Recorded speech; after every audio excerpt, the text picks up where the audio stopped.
శ్రీమాత్రే నమః. ఈరోజు మనం తెలుసుకోబోయే సబ్జెక్ట్ ఏమంటే ఈ శ్రీకృష్ణ భగవాను ఉంటాడు కదా, ఆ శ్రీకృష్ణ భగవాను యొక్క పిల్లలు ఉన్నారు. వాళ్ళ గురించి చాలామందికి తెలియదు. శ్రీకృష్ణుడికి కొడుకు కూతురు వీరందరూ ఉన్నారా? అవును, ఉన్నారు. దాన్నే మనం ఇప్పుడు తెలుసుకోబోతున్నాం. హిందువులు ఎక్కువగా ఆరాధించే దేవుడు శ్రీకృష్ణుడు ప్రధాన పాత్ర పోషించిన వాడు. దశావతారాల్లో ఒకరుగా ఉంటున్నారు. చిన్ని కృష్ణుడు, ఆయన ఆలైల కృష్ణుడు అంటారు, లడ్డు గోపాల్ అంటారు. భారతదేశంలో మాత్రమే కాకుండా ప్రపంచవ్యాప్తంగా పూజలు అందుకుంటారు. ఆయన జీవితం చాలా ఆసక్తికరంగా ఉంటుంది. కన్నయ్య చిన్నప్పుడు ఎంతో చలాకీగా ఉండేవాడు. పెద్దయ్యాక మహాభారతంలో ముఖ్యమైనటువంటి పాత్ర పోషించింది ఎవరంటే అది శ్రీకృష్ణ భగవానుడే. అర్జునుడికి గీతోపదేశం చేశాడు. శ్రీకృష్ణుడు చాలా పెద్ద కుటుంబం ఉందండి. భగవద్గీత అనే ఒక మహత్తరమైనటువంటి సబ్జెక్ట్ని మనకు అందించినటువంటి ఒక మహానుభావుడు. ఈ కుటుంబం ఎంత పెద్దది అంటే జగమంత కుటుంబం నాది అంటారు చూస్తారా, అలాంటి జగమంత కుటుంబం ఆయనది. కానీ ఆయనకంటూ ఒక వ్యక్తిగతమైనటువంటి ఒక కుటుంబం కూడా ఉంది. శ్రీకృష్ణుడు రుక్మిణి, సత్యభామ, జాంబవతి, కాళింద, మిత్రవింద, నాగ్నజితి, భద్ర, లక్ష్మణ అని 8 మందిని వివాహం చేసుకున్నారు వారు. వీరిలో ప్రతి ఒక్కరితో వారికి పిల్లలు, ప్రతి ఒక్కరికి కూడా పిల్లలు ఉన్నారు. శ్రీకృష్ణ భగవానికి కొడుకులు కూతుర్లు కూడా ఉన్నారు. వారు ఎవరు అంటే వీళ్ళందరూ కూడా హిందూ పురాణాల్లో చాలా ముఖ్యమైనటువంటి పాత్ర పోషించిన వారే అని మనం తెలుసుకోవాలి. ముందు వారి కుమారులు ఎవరెవరని తెలుసుకుందాం. ప్రద్యుమ్నుడు.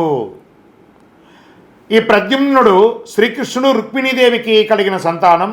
అతడు చాలా ధైర్యవంతుడు, తెలివైనవాడు.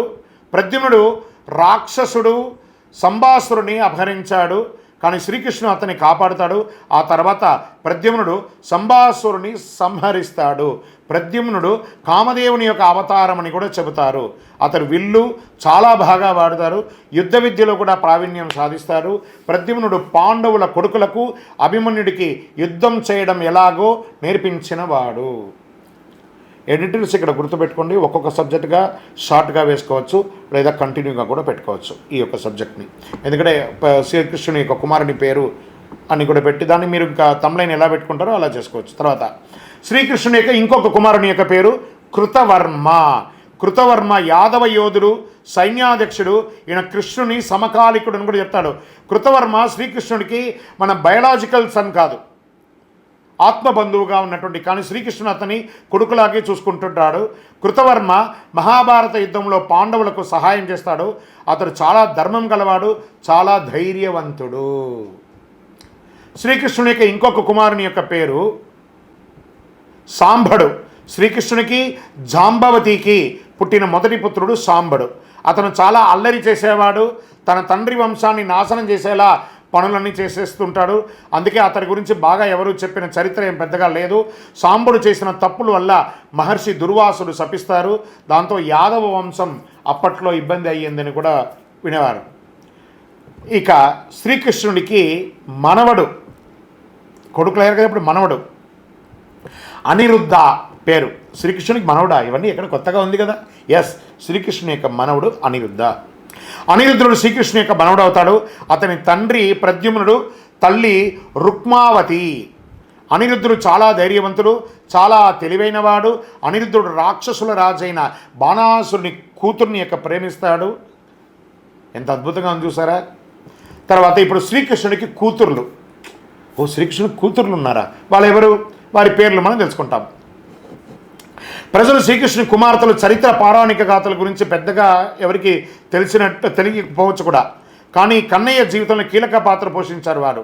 వారిలో అత్యంత ముఖ్యమైన 3 గురించి తెలుసుకుందాం. వారెవరు? మొదటి కూతురు అని చెప్పుకొచ్చే సుశీల. శ్రీకృష్ణుడు రుక్మిణి దంపతులకు సుశీల జన్మించారు. ఆమె చాలా తెలివైనది, చక్కని స్వభావం గల ఆమె క్షత్రియరాజు కుమారుణ్ణి పెళ్లి చేసుకున్నది.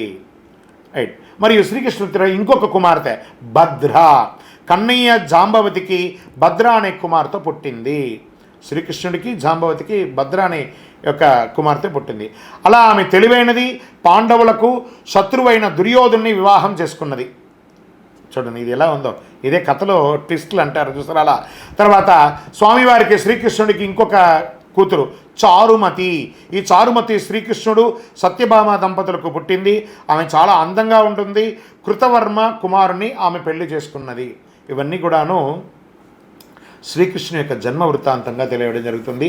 ఇది అందరూ కూడా దాచిపెట్టుకోండి, వింటూ ఉండండి, మీ పిల్లలకి నెక్స్ట్ జనరేషన్కి ఇవ్వండి, తెలియజేయండి. మీరు అందరూ కూడా క్షేమంగా ఉండాలని అఖిలాండ కోటి బ్రహ్మాండ నాయకుడు శ్రీ ధర్మశాస్త్ర అయ్యప్ప స్వామి వారి యొక్క 18 అవతారాల దేవాలయం జీవకొండ తిరుపతిలో మీకోసం ప్రార్థన చేస్తుంటాం. మీరు కూడా ఒక్కసారి తిరుపతి దర్శనానికి రండి. విజయోస్తు.